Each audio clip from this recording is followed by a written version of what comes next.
Ito ang latest weather update.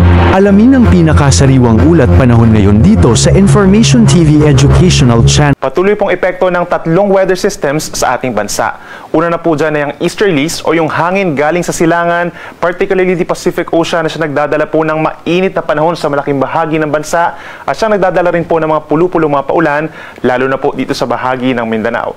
Meron naman tayong northeast wind flow o yung hangin galing sa Hilaga na siya nagdadala ng bahagyang magbaba ng temperatura dito sa may extreme northern Luzon, at itong shear line naman o yung linya kung saan nagtatagpo yung malamig na hangin at yung easterlies. At asahan din po yung mga kalat-kalat na ulan at mga thunderstorms dito rin po sa dulong Hilaga ng Luzon.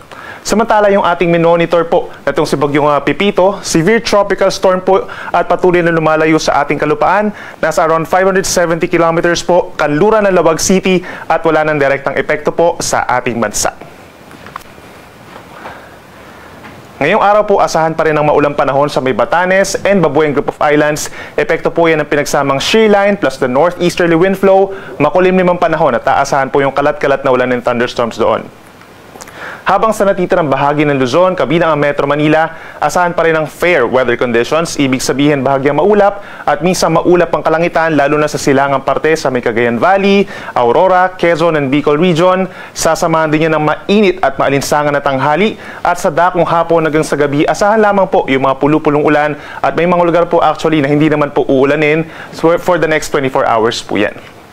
Sa Metro Manila, magiging mainit, gayon din sa mga kalapit na lugar sa Central Luzon and Calabarzon, hanggang 33 degrees Celsius, habang sa may Baguio City naman po, between 16 to 23 degrees ang temperatura.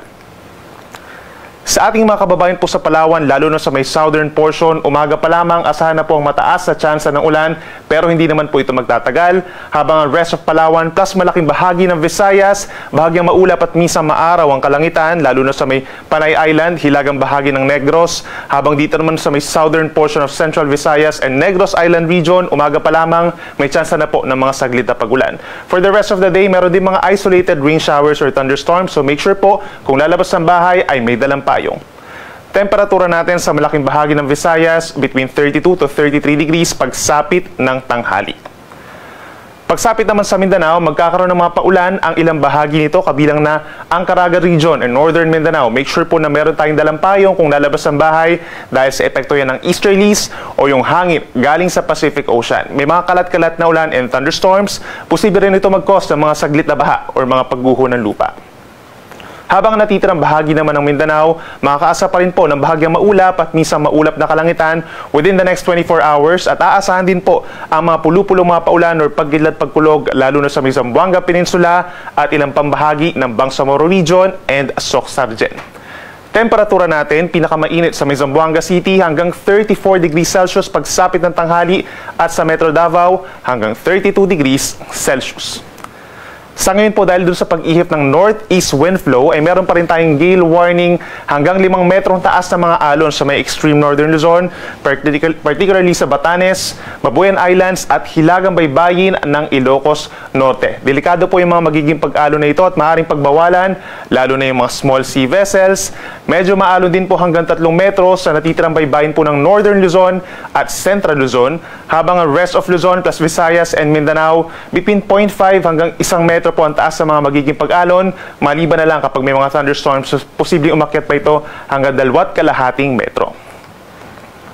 At para naman sa ating 3-day weather forecast, either today or bukas, posible na po magsimula ang northeast monsoon or amihan. Ito yung malamig na hangin galing po dito sa may mainland Asia, at nagpipik po ito pagsapit ng December, January, and February, at posibleng umakyat sa malaking bahagi ng Luzon, Visayas, and some parts pa of Mindanao. In the next 3 days, wala naman tayong aasahang bagyo na papasok ng ating Philippine Area of Responsibility. Yung mga paulan natin concentrated pa rin sa may extreme northern Luzon, dahil po yan sa shear line sa Batanes and Babueng Group of Islands, habang ang natitirang bahagi pagsapit ng Wednesday and Thursday, partly cloudy to cloudy skies in general na sinasamahan ng mga saglit na ulan or thunderstorms. Pagsapit naman po ng Friday, November 22, may mga lugar pa rin dito sa Mindanao na mataas ang tsansa ng ulan dahil sa easterlies. Ito ay sa Caraga, Davao region, Soc-Sargen at mga nearby areas pa po, kaya magdala ng payong. Mag-ingat sa banta ng baha at landslides. Habang natitirang bahagi ng bansa, may mga pag-ulan din. Shear line patuloy pa rin po dito sa may extreme northern Luzon at mga isolated thunderstorms sa natitirang bahagi ng bansa. Sunrise po natin ay 1 minuto bago mag-alas 6 ng umaga at ang sunset ay 5:24 ng hapon.